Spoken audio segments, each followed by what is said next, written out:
Terus gas habis, boleh tolong beliin dulu nggak? Ya ampun Tuhan, dianya juga pakaiannya masih pakaian rumah, dikasih duit jajan lo, ya ampun. Sampai-sampai lihat ke sebelah saya, rupanya nah. Oh iya. Balik lagi kita ngobrol-ngobrol. Setelah di episode sebelumnya kayaknya rame ya di kolom komentar. Iya. Ini menjadi satu refreshment di episode kali ini karena kita juga nonton film yang genre-nya beda, terus vibes-nya beda, suasananya beda. Kelihatan dari ngomongnya juga udah smiling voice dari awal. Judul filmnya Dua Hati Biru. Yes. Jadi kita harus ngerti dulu genre-nya nih supaya supaya kita bisa pilah. Nah, ini masuk kita ke genre drama. Iya, wah berarti 3 episode udah genre-nya beda. Ada tapi komedi, horor, drama. Termasuk love story juga ya. Dramanya tuh apa? Drama campur lah kayaknya ini. Soalnya ada family problem, family drama. Family drama. Ini mungkin juga Papa baru nonton nih ya, karena ini adalah sequel dari Dua Garis Biru, film sebelumnya. Kita seperti biasa membuka dengan expectation sebelum nonton. Mungkin Papa bisa sharing dulu. Sharing apa nih? Expectation pas belum nonton sebagai orang yang gue bener-bener baru nonton, sebelumnya ada filmnya, belum pernah nonton, terus aktornya juga ini Oke, secara general aja ya. Jadi lihat posternya kayak wow gitu loh. Saya on the low side expectation saya, dalam arti kata pesimis enggak. Tetapi yang tadi saya sampaikan ke bawah, jadi kayaknya karena lihat posternya juga gitu loh. Posternya kok ini kurang mendukung kayaknya gitu loh. Ini kalau jujur aja deh, jujur aja. Lihat posternya yang mereka bertiga di situ sama anaknya, ya. Kok ini si bapak muda banget gitu loh. Jadi like what? Perkiraan saya anaknya umur 7 atau 8 lah gitu ya. Terus si ibu juga muda banget gitu loh. Saya perlu secara jujur juga utarakan bahwa saya tidak mengerti bahwa ini adalah sequel daripada film yang pernah tayang. Jadi nggak sampai ke situ pikiran saya. Karena saya lihat posternya terus langsung udah ambil kesimpulan yang kurang mantap gitu ya. Tapi nggak sampai pesimis. Yang tidak fair kalau saya boleh katakan. Karena akhirnya waktu nonton ya ini nanti lebih lanjut lagi kita utarakan. Ternyata tidak seperti yang saya pikir atau saya rasa. Kalau aku sendiri expectation-nya, karena ini kan film sequel. Yang pertama tuh sukses banget Pak filmnya. Bahkan ini mungkin bisa dibilang istilahnya breakthrough-nya Angga Yunanda ya. Sebelumnya banyak banget ya, tapi ini one of the best lah performance-nya Angga Yunanda. Terus ceritanya banyak yang relate waktu itu. Angga Yunanda tuh yang si jadi Bima. Banyak yang relate, terutama juga awal-awal seingat aku nih sempet jadi kontroversi juga ya, karena kan mengangkat tema yang bisa dibilang wah sebelumnya belum ada gitu loh. Mungkin udah ada tapi nggak se-viral itu, dimana anak SMA terus dia ceritanya MBA di film pertamanya, makanya namanya Dua Garis Biru. Mereka masih SMA terus pokoknya terjadi kecelakaan lah. MBA kok tuh nggak apa-apa mikir MBA kok ada MBA Masters of Business Administration. Masalahnya kalau misalnya film tentang MBA dia ngambil S2 agak menarik juga ya. Terus Papa mikir loh, ini si ceweknya ambil MBA apa? Bukan. Yang menarik juga sebenarnya di Dua Hati Biru ini pemeran ceweknya tadinya bukan dia. Jadi ada satu namanya Zara dari JKT48 gitu, dan ya cukup viral lah, tapi juga mungkin kehidupannya juga di luar banyak disorot. Jadi mungkin satu dan lain hal akhirnya terjadi pergantian cast. Jadinya kan kayak wah berat juga nih PR-nya ya. Dua Garis Biru udah punya kesuksesan, sekarang terus dilanjut. Nomor 1 pemerannya dia diganti. Nomor 2 ceritanya bakal kayak apa ya? Karena kan di film pertama ya udah mereka MBA udah menikah, terus mau diceritain ceritanya bakal nyeritain tentang apa ya gitu kan, udah case close gitu loh, udah menikah ya udah gitu. Kalau Papa tadi sempat bilang expectation-nya ada di low side, kalau aku jadi kayak no expectation gitu, gambarannya mau cerita tentang apa sih gitu. Dan ternyata setelah nonton, ini nih yang seru nih. Ya, Habis nonton gimana? Ya ini expectation juga. Waktu mulai, saya mau fair dalam hal ini untuk kita bahas ini. Terus terang, kayaknya expectation saya menjadi benar gitu loh. Yang saya sampaikan di low side itu. Tapi kan baru mulai Pak, kenapa ada perasaan itu? Iya, karena beberapa menit setelah dimulai itu ada si anak yang bernama Adam dengan bapaknya itu dengan mengadakan video call dengan mamanya yang ada di Korea, ya. Jadi that's okay ya. Tapi ini masih juga saya lihat kayak kurang pas karena belum entertaining untuk saya gitu. Kalau saya nonton film itu saya nunggu saya bisa di-entertain nggak. Jadi itu menjadi bagian daripada saya bisa menilai filmnya. Setelah itu ini boleh dikatakan spoiler alert. Waktu ibunya pulang dari Korea, si Dara, saya nggak ngerti apa dijemput di airport oleh suaminya, tetapi pertemuan itu di rumah mertuanya gitu loh. Ini terus terang expressionless di mukanya. di muka si Si Dara Dara. ini. Iya, apalagi anaknya yang udah 4 tahun dia nggak ketemu sejak bayi berarti. Karena rupanya si anak ini di cerita itu dia berumur 4 tahun. Jadi berarti belum nggak ketemu dari bayi. Itu sangat expressionless karena seorang ibu yang saya ngerti kalau ketemu anaknya itu pasti kayak histeris gitu loh. Apalagi 4 tahun ketemu udah besar. Walaupun sering mereka mengadakan video call, itu mestinya how do you say it, the peak point dimulai dengan kita ter-entertain gitu loh. Mestinya kalau menurut saya. Tapi ya tentu dengan pertimbangan dari sutradara dimulai begitu ya which is okay. Tetapi terus terang tidak entertaining untuk saya. Cuman justru aku merasa dapat feel-nya adalah jadi kan ibunya ini udah lama nih, 4 tahun nggak ketemu anaknya, nggak ketemu suaminya. Dia di Korea tadinya dengan dunia barunya dia. Aku tuh ngerasa pas Dara datang, itu tuh justru langsung kebangun banget Pak. Tembok antara bahwa anaknya sering video call, yes, tapi begitu ketemu langsung tuh kayak, dia orang lain. Aku malah dapet impression itu. Dari siapanya? Dari hubungan antara Dara. Siapa yang bilang ide orang lain? Aku ngerasa si Adamnya harusnya kayak ada kayak jarak yang langsung dibangun gitu loh Pak, which menurutku jadi masuk akal gitu. Tapi mungkin ya nggak tahu juga ya karena aku belum pernah menjadi orang tua. Jadi apakah memang harus langsung kayak bisa aja juga ibunya ngerasa bahwa iya sih ini anak gue tapi aduh this is new to me, this environment gitu. Karena biasanya di Korea udah lama 4 tahun nggak balik. Mungkin nggak sih kayak gitu? What do you think about it? No, karena boleh dikatakan kurang tepat karena ini kita bicara yang definisi itu adalah or summary itu bicara soal 2 orang yang tidak ada hubungan sama sekali. Oh kalau misalnya aku bilang tadi kalau nggak ada hubungan darah apa gitu ya. Boleh umpamanya dia itu anak diadopsi kemungkinan terjadi itu. Tetapi ini darah daging sendiri loh. Dia merasakan sakitnya melahirkan si Adam. Itu mestinya kebawa secara bukan hanya emosi tetapi udah mendarah daging di seorang ibu. Itu menurut saya sih. Bahkan seorang bapak pun yang tidak melahirkan karena itu adalah darah dagingnya pasti ekspresinya harus beda gitu loh. Yang kayak histeris ketemu. Kemungkinan besar kalau itu terjadi di film itu maksudnya dia ketemu histeris mau peluk si Adam dan si Adam kaget. Kemungkinan besar itu bisa dijadikan alasan kenapa si Adam terus akhirnya nolak gitu loh. Kayak nolak nih siapa nih gitu. Kok tiba-tiba langsung besar ini energinya gitu. Setahu gue ibu gue ada di video call gitu. Kenapa siapa ini gitu. Tiba-tiba mau histeris. Dibanding dengan ini mama terus dia bilang no why no gitu. Jadi kayak kurang pas. Nah, jadi untuk dikaitkan dengan ekspektasi saya, jadi itu yang menjadi masih di low side dari ekspektasi saya. Which ini kan baru mulai bahwa film ini akan entertaining gitu. Tapi bentar, hubungan Dara sama suaminya gimana? Kan dia udah lama juga nggak ketemu 4 tahun. Yang pertama-tama tuh di kamar ya lumayan cute lah. Itu kurang pas juga waktu di rumah. Makanya tadi saya sampaikan apa dijemput di airport apa enggak ya. Mungkin kalau dijemput di airport kerinduannya udah terlampiaskan. Dia naik ojek Pak pulang. Nggak salah. Karena begitu sampai disambut pokoknya langsung gambar ondel-ondel. Nggak ada scene pulang gitu. Betul. Jadi ya itu pun kurang. Karena yang tadi saya sampaikan expressionless. Waktu malamnya kita ke scene yang waktu Bima Dara ini sama Bima lagi ngobrol, membuat saya lebih down lagi. Ya, karena for sure no expression. Karena kemungkinan besar kurang di coaching artinya suami istri itu. Apalagi udah 4 tahun nggak ketemu. Tapi masih 21 tahun mereka Pak. No problem. Dia punya anak 4 tahun yang lalu berarti there was a point di mana kerinduannya kangen itu banget ya. Iya, menggebu-gebu. Gini, it's a love drama yang seperti saya katakan. Pada saat saya nonton itu bukan hanya soal nggak ter-entertain, tapi there was no love in that acting gitu. Waktu si Daranya ngobrol sama si Bima. Jadi itu yang kurang diperhatikan kalau menurut saya. Nah, tapi apakah experience ini, which expectation-nya udah low, terus kayak ada beberapa yang kayaknya aku belum ngerasa nih gitu. Apakah you experience that throughout the movie atau justru ada turning point-nya somewhere? Iya, itu juga dibawa. Ini hanya soalnya ke depan nih pasti seru, lebih seru daripada yang saya mau. Pembicaraan ini ya. Itu saya di low side-nya ya, karena pengambilan scene itu still frame. Jadi kayak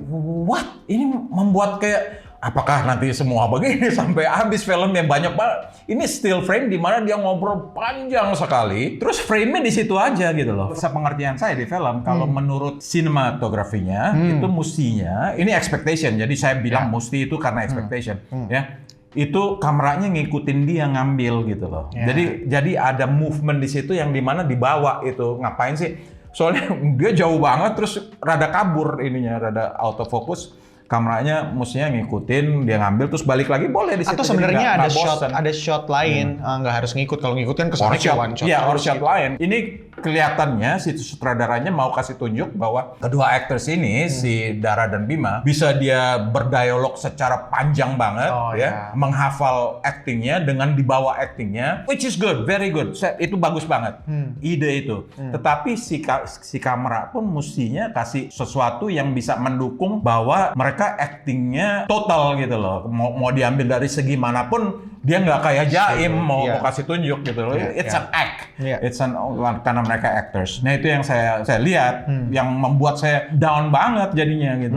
Saya langsung ambil kesimpulan di pikiran tentunya. Kalau begini semua, cara ngambilnya atau cara presentnya ya enggak lah, kurang entertaining. Iya, mungkin kalau aku sedikit beda karena 1/5 film udah no expectation. Jadi oke, gue ikut aja karena bener-bener kepingin tahu ceritanya. Tapi begitu Papa bahas tadi, memang jadi kayak ada opsi lain sih yang bisa treatmentnya beda. Terus akhirnya emosinya bener-bener bisa gas dari awal gitu loh, langsung invested dari awal gitu ya. Cuman kalau misalnya aku juga bisa menanggapi, mungkin aja shotnya kenapa juga ibaratnya banyak yang long form, terus ya udah still aja, statis gitu ya. Karena kalau misalnya ada banyak shot itu akan berhubungan sama durasi syutingnya misalnya. Syutingnya jadi lebih lama karena nggak terlalu pindah-pindah, jadi misalnya satu hari bisa dapat 7-8 scene let's say. Tapi kalau misalnya pindah-pindah jadi mungkin 4-5 scene aja Nah, per hari. itu yang saya maksud di dalam pembuatan film. Yeah, what do you think Karena about that? ini menjadi film industry, it's your responsibility gitu loh. Oke, nanti save 10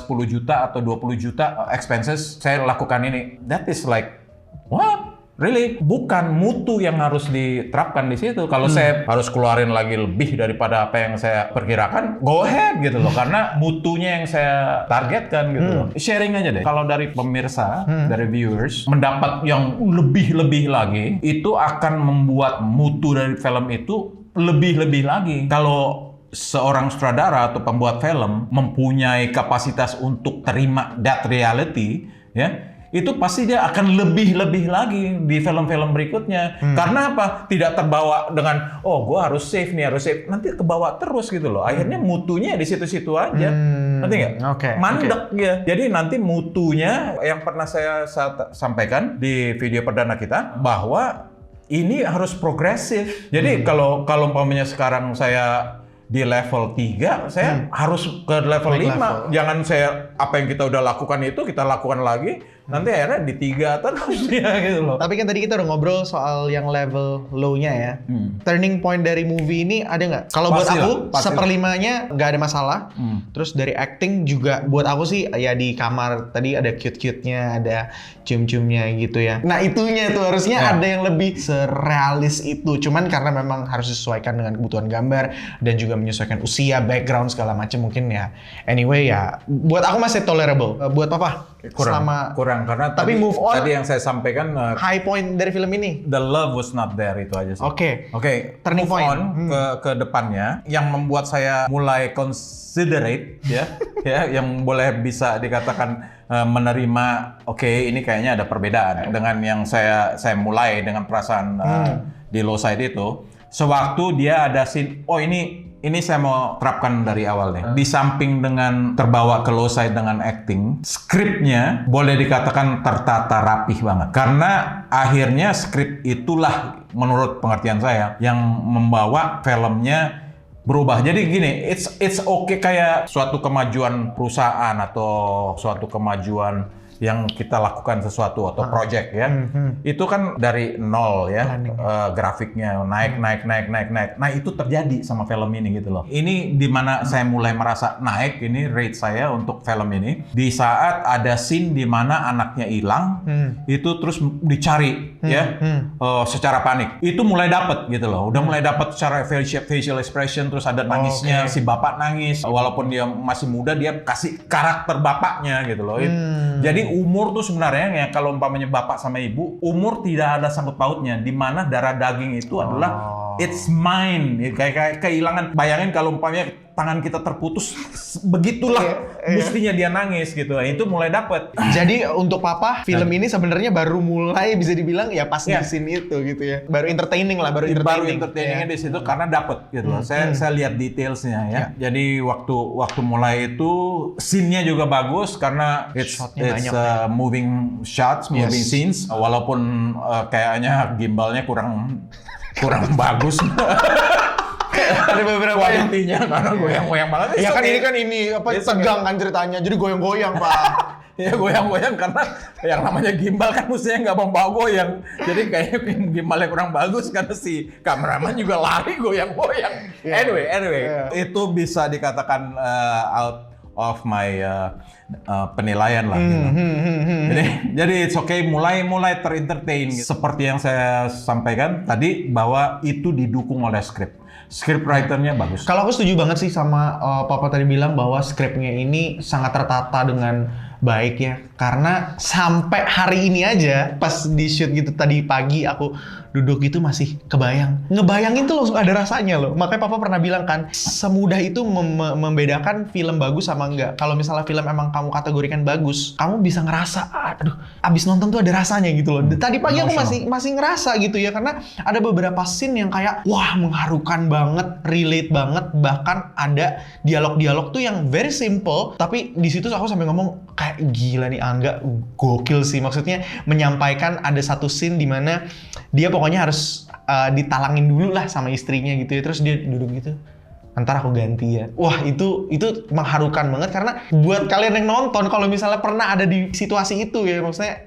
menikah gitu, terus ntar aku ganti ya, itu tuh deep banget gitu. Dan menurutku itu skripnya emang udah bagus, penempatan momennya juga oke, karena bapaknya lagi sakit, dia butuh uang segala macam, itu keren banget. Dan mungkin scene favorit bisa dipilih banyak yang bagus menurutku, lepas daripada si kameranya yang cukup statis. Ya udah nikah sama-sama, dua-duanya tuh bareng-bareng coy gitu. Jadi ya namanya cowok emang pengen, dan Bima juga ngomong kan, aku nih jadi kepala keluarga, aku tuh pengen gini-gini, sampai dia kerja jadi tukang jaga mandi bola gitu. Itu relate banget aja.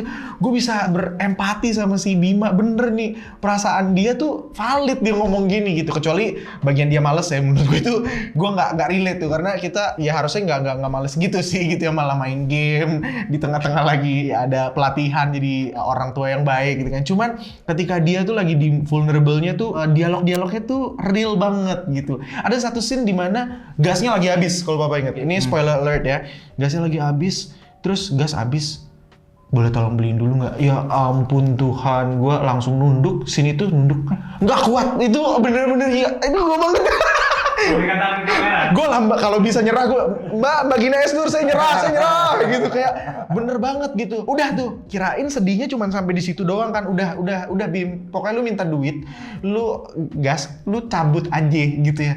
Tiba-tiba dia duduk, dianya juga pakaiannya masih pakaian rumah, istrinya udah pakaian rapi mau kerja ya kan, dikasih duit jajan lo, ya ampun. Itu bener-bener relate banget, maksudnya itu bisa banget terjadi gitu ya. Dan ini yang membuat aku yakin gila skripnya kuat banget. Lepas daripada menurutku skripnya ini kerennya adalah, pasti Papa juga sadar banyak di insight pengertian tentang jadi orang tua yang baik, hubungan sama anaknya juga gitu-gitu yang pas ada penyuluhannya. Itu tuh wah keren banget sih, apalagi pas Bima sama Daranya juga coba latihan ngomong, komedinya pas juga, ada dialognya yang komedi-komedi gitu ya, yang terus jadi ketawa semua, jadi relax lagi. Dan bener-bener abis nonton ini tuh experience-nya wow, very heartwarming gitu ya. Kayak aku ngerasa ini nih ada beneran nih keluarga muda di luar sana tuh yang kayak gini gitu. Tapi ada satu yang aku sebel dari film ini. Yang mana? Si Ibu Cut Mindinya cerewet banget. Maksudnya tapi ini sebel dalam arti positif ya. Kel, ibu-ibu yang Papa sudah sampaikan, kalau sudah bisa membuat emosi penonton, termasuk emosi sebel ya.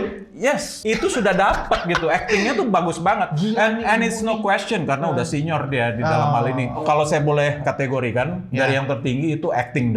Karena begini, si seniority acting mereka mendukung ke yang junior, ya. Si junior luar biasanya apa? Ini perkiraan saya dengan pengarahan si sutradara sangat respect ke senior. Jadi gini, kayaknya umpamanya seorang tua kasih tahu sama anaknya, si anak tuh dengar sama orang tuanya gitu. Dan anaknya juga ada respect ke yang Exactly. Dan itu penting sekali. Makanya saya udah utarakan di yang pertama itu, chemistry daripada actors itu perlu sekali untuk mendapat mutu film yang entertaining.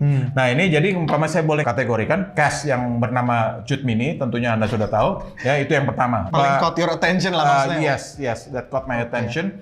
Boleh saya kategorikan sebagai yang teratas. Sekali lagi, ini bukan devaluing yang nomor 2 atau nomor 3 gitu ya, tapi ini dari karena ini best of the best lah gitu. Yes, yang kerjasamanya bagus luar biasa. Terus yang kedua si Lulu Tobing, terus yang ketiga very entertaining ya kategorinya ya. Itu si Keanu Oh iya, kita belum bahas Keanu ya. Dapat banget. Dan gile. selain dapat timing ya, Pak. Timing dia ngomong. Timingnya. Dan memang kita ketemu orang-orang yang lucu begitu gitu iya, loh. Di kesehari-hari. Dan entertaining. Jadi itulah yang membuat suasananya kan. Iya. Jadi yang kamu lihat itu bukan lagi movie, it's an everyday life. It's a life. Jadi hidup itu film yang saling mendukung. Dan di situ yang membuat saya terus grafiknya naik-naik, entertain banget. Sampai-sampai lihat ke sebelah saya di saat ada scene sedih, lihat ke sebelah saya, rupanya nang. Oh iya. Ya, tapi terus terang saya memang terharu beberapa scene yang sebelah saya itu nangis. Scene yang bikin Papa terharu apa? Yang membuat saya terharu yang akhirnya si cast karakter Dara itu dia put dirinya serendah mungkin ya.